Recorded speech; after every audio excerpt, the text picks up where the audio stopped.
판단은 더 나은 길을 찾으려는 갈망이고, 의견은 이해받고 연결되고 싶은 바람이다. 이 둘이 갈등할 때 대화는 막히지만 동시에 새로운 인식의 문이 열린다.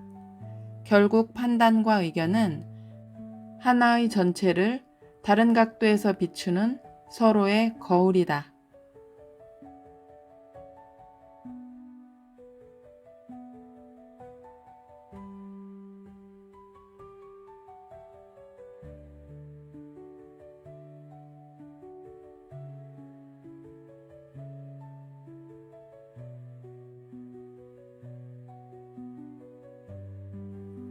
판단과 의견은 전체를 비추는 두 거울. 18번과 17번의 상호작용.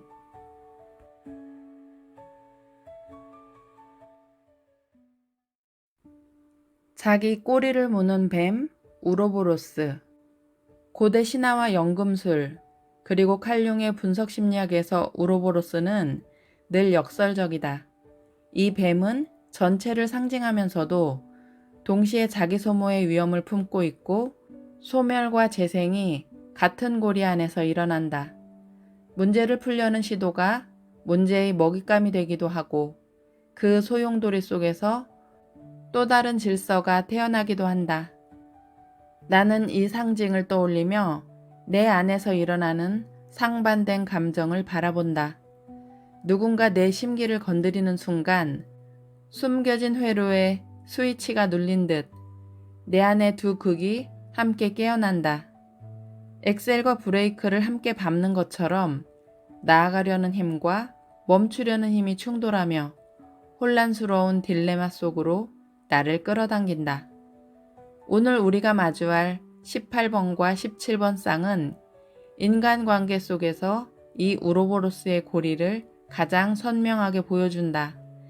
데일리 트랜짓 태양에 놓인 18번은 우리 안의 시선을 더욱 날카롭게 만들며 무엇이 잘못되었는가를 찾아내고 고치려는 힘으로 삶의 중심에 판단이라는 주제를 불러온다. 이 힘은 삶의 균열을 드러내고 우리가 더 진실한 모습으로 살아가도록 재촉한다. 하지만 이 판단의 힘이 지나치면 우리는 스스로를 끝없이 몰아붙이고 타인을 향해 잦은 비판을 던지며 지친다. 끝없이 반복되는 불만은 우로보로스의 이빨처럼 우리 자신에게 상처를 남긴다. 바로 이 순간 지구에 놓인 17번이 우리를 붙잡아준다. 17번은 의견과 관점의 에너지로 좁아진 판단을 넓은 그림 속에 풀어내도록 돕는다. 18번 판단이 집요하게 옳고 그름만을 쫓을 때 17번 의견은 우리에게 묻는다. 그 모든 것이 어떤 맥락 속에 있나? 지금 눈앞의 균열도 더 큰 흐름의 일부가 아니겠는가? 우로보로스는 이렇게 속삭인다. 상처는 치유의 문이고 끝은 새로운 시작이다. 18번과 17번은 서로 반대처럼 보이지만 사실은 하나의 주제를 다른 쪽에서 두드리며 만나는 프로그래밍 파트너 쌍이다. 그 두 극이 맞부딪힐 때 우리 안에 이원성의 장이 열리고 그 진동은 몸과 마음과 생각 전체를 흔든다. 이 파장이 관계 속의 갈등으로 나타나기도 하고 내면의 혼란으로 이어지기도 한다. 그러나 그것을 억누르지 않고 바라볼 때 이 루프는 소멸이 아니라 재생으로 바뀐다. 그 순간 억눌림이 풀리고 선물과 씨띠의 길이 열린다. 너는 틀렸어라는 판단의 목소리와 내 말이 옳아라는 의견의 목소리가 내 안에서 서로의 꼬리를 물며 순환한다. 처음에는 단순히 옳고 그름의 싸움처럼 보이지만 자세히 들여다보면 그 반복 속에는 또 다른 욕구가 숨어 있다. 판단은 사실 더 나은 길을 찾고 싶은 갈망이고 의견은 큰 그림 속에서 이해받고 싶은 바람이다. 이 두 극이 얽혀 갈등을 만들지만 그 갈등이 곧 새로운 차원으로 들어가는 문이 되기도 한다. 내가 이 딜레마를 어떻게 다루느냐에 따라 몸은 경직되거나 이완되고 마음은 닫히거나 열리며 의식은 더 좁아지거나 더 넓어질 수 있다. 오늘의 여정은 바로 이 자리에서 시작된다. 너는 틀리고 내가 맞다라는 낡은 의식의 고리를 넘어 또 다른 전체를 향한 길을 함께 열어보려 한다.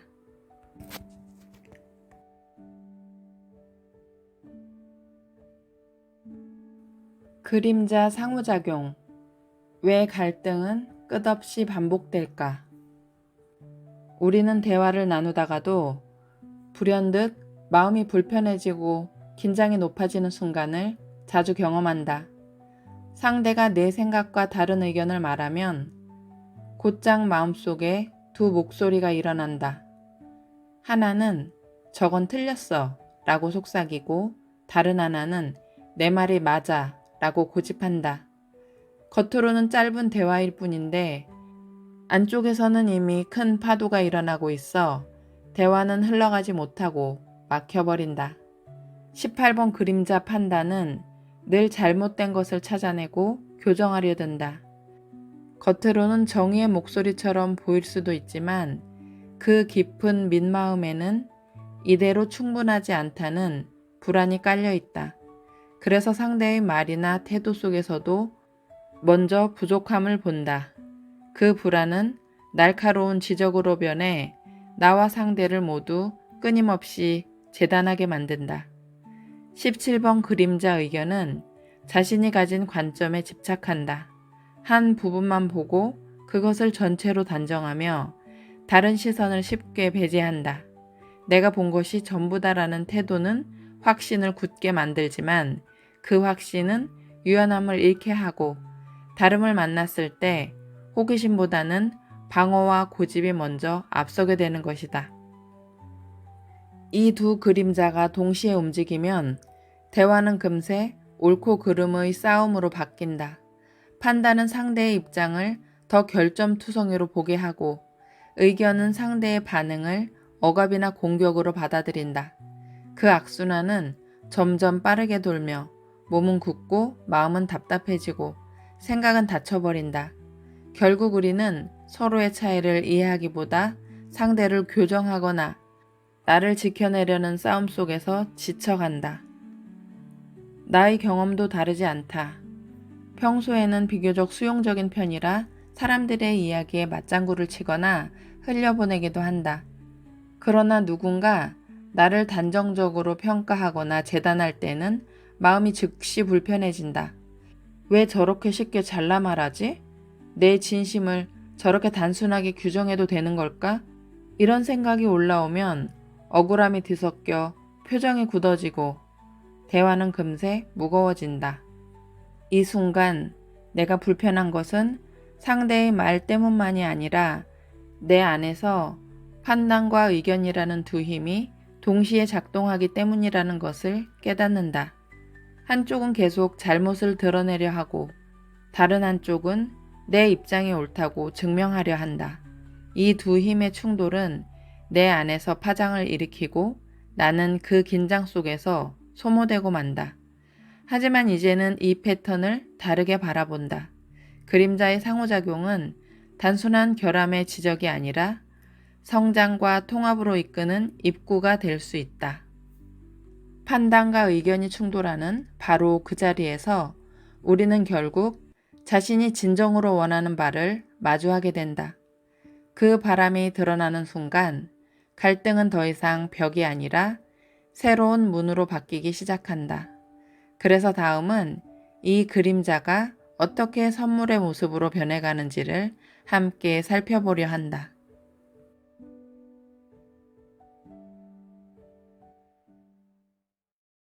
선물 상호작용, 다름을 통해 드러나는 가능성. 우리는 갈등을 피하고 싶어 하지만 아이러니하게도 바로 그 갈등 속에서 가장 중요한 배움이 일어난다. 대화가 막히고 마음이 불편해질 때 그 순간이야말로 선물이 숨어 있는 자리다. 옳고 그름을 다투던 긴장이 잠시 멈추면 안쪽에서 전혀 다른 힘이 드러난다. 판단은 원래 부족한 점을 드러내는 힘이다. 그림자일 때는 끊임없이 흠을 잡고 재단하지만 선물로 드러날 때는 상황을 바르게 세우는 힘으로 바뀐다. 그건 잘못됐다라는 목소리는 이 방향으로 가면 더 온전해질 수 있다라는 통찰로 변한다. 잘못을 집요하게 파고드는 대신 가능성을 비추고 함께 바로 설 수 있는 길을 보여주는 것이다. 의견 또한 본래 자기 관점에 머무르려는 성질을 지닌다. 그림자일 때는 고집이 되어 다른 시각을 차단하지만 선물로 드러날 때는 선견지명으로 확장된다. 부분만 보던 시야가 다른 시선과 연결되며 전체 그림을 더 넓게 바라볼 수 있는 지혜로 바뀐다. 내 관점도 하나의 조각이고 네 관점도 또 다른 조각이구나. 이런 인식이 생길 때 다름은 위협이 아니라 서로를 넓혀주는 자원이 된다. 이 전환은 삶의 아주 작은 순간 속에서 일어난다. 누군가의 말이 내 심기를 건드릴 때 나는 먼저 불편함을 느낀다. 그러나 잠시 멈추어 스스로에게 묻는다. 나는 지금 무엇을 원하고 있지? 이 질문은 내가 바라는 것이 단순히 옳고 그름의 승리가 아니라 사실은 이해받고 싶고 관계가 끊어지지 않기를 바라는 마음임을 드러낸다.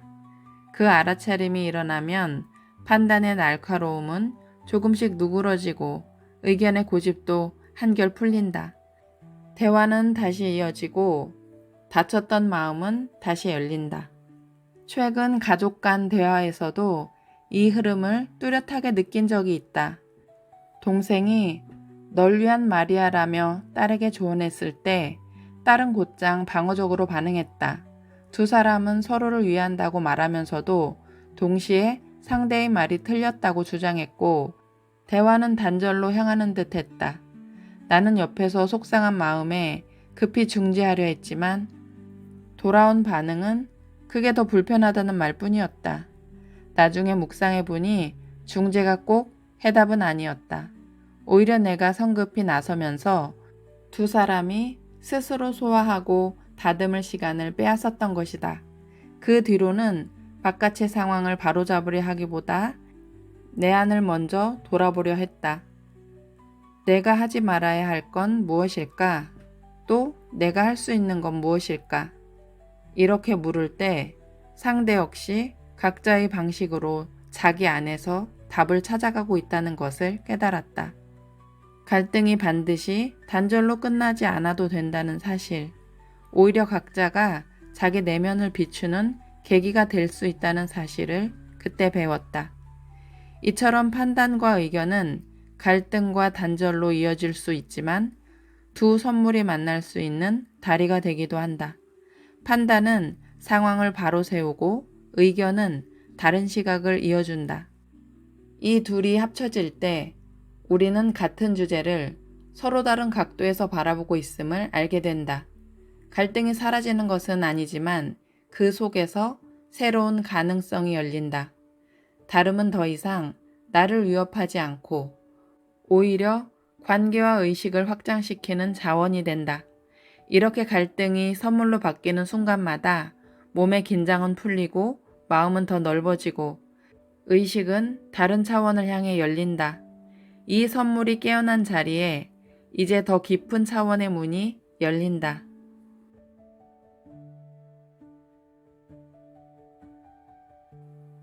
CD 상호작용, 판단과 의견의 초월적 통합. CD의 자리에서 판단과 의견은 전혀 다른 성질로 변한다. 더 이상 잘잘못을 따지는 칼날도 아니고 자기 입장을 고집하는 울타리도 아니다. 그 자리는 완벽함과 전지라는 이름으로 드러나며 부족함과 다름마저도 품어안는 온전함을 보여준다. 그리스 신화 속의 헤파이스토스를 떠올려 본다. 그는 절름발이라는 결핍을 지니고 태어났지만 불과 금속을 다루는 장인으로서 신과 인간 모두를 감탄케 하는 걸작을 만들어냈다. 그의 불완전함은 오히려 솜씨의 근원이었고 그 결핍 속에서 온전함이 빛났다. 이것이 바로 완벽의 성질이다. 흠이 없어야 완전한 것이 아니라 흠조차 포함된 전체가 이미 완전하다는 통찰이다. 판단이 씨띠로 승화할 때 더 이상 고쳐야 한다는 불안은 사라지고 모든 것은 이미 제자리에 있다는 고요가 찾아온다. 노르드 신화 속의 오딘은 지혜를 얻기 위해 자신의 눈 하나를 희생하고 미밀의 샘에서 물을 마셨다. 그는 모든 것을 알려고 집착하는 대신 일부를 내려놓음으로써 전체적 지혜에 닿았다. 이것이 전지의 성질이다. 전지는 모든 것을 아는 힘으로써 한 관점을 절대화하지 않는다. 내 입장과 네 입장이 더 이상 맞서지 않고 서로 다른 말들이 모여 하나의 큰 그림을 비춘다. 모든 의견은 동시에 진실하며 다름은 곧 전체의 일부가 된다. 나는 이 두 신화 이야기를 떠올리며 씨띠의 세계를 상상한다. 나의 흠조차도 완전함의 일부로 빛나고 나의 의견과 상대의 의견이 함께 전체를 드러내는 순간, 그것은 아직 내게 바람처럼 멀리 있지만 동시에 아주 가까이 스쳐 지나가는 기미이기도 하다. 언젠가 갈등이 완전히 사라지지 않더라도 그 갈등조차 이미 전체의 질서 속에 포함되어 있음을 느낄 수 있길 바란다. 아마 씨띠는 인간이 완전히 붙잡을 수 있는 성취라기보다 우리 삶에 가끔 스쳐 지나가는 한 줄기 빛일 것이다. 그러나 그 빛을 기억하는 것만으로도 우리는 다시 길을 잡을 수 있다. 헤파이스토스의 불완전한 걸음이 신들의 보물을 낳았듯, 오딘의 희생이 지혜의 샘을 열었듯, 우리의 결핍과 다름 또한 언젠가 더 큰 전체의 일부로 드러날 것이다. 나는 오늘도 그 가능성을 마음 한켠에 품으며 작은 갈등 속에서도 그 빛의 흔적을 묵묵히 찾는다.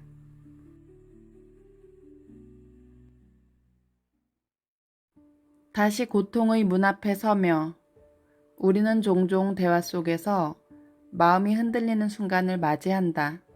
처음에는 불편으로 다가오지만 시간이 지나고 나면 그것이 단순한 장애가 아니라 내 안의 깊은 갈망을 드러내는 신호였음을 알게 된다.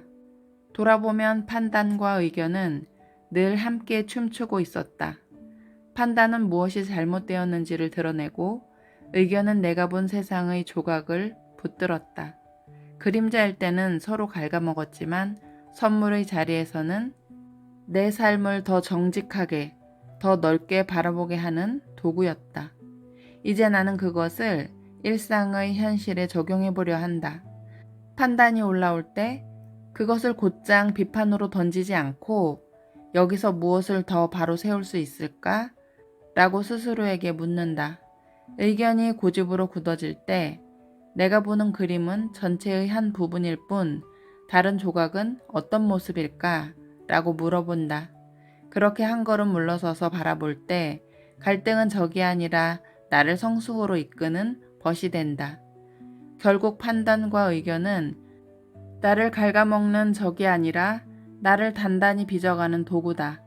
그것들을 두려워하기보다 매 순간의 삶 속에서 묵상과 실천으로 천천히 길들여 갈 때 우리는 저절로 더 큰 전체와 한 몸처럼 이어져 있음을 깨닫게 된다. 그래서 나는 오늘도 불편보다는 깨달음을 기억하며 매 순간을 연습 삼아 살아간다. 판단이 통찰로, 의견이 선견지명으로 변해갈 때 우리는 이미 완전함의 여정 위에 서 있다는 것을 알게 된다.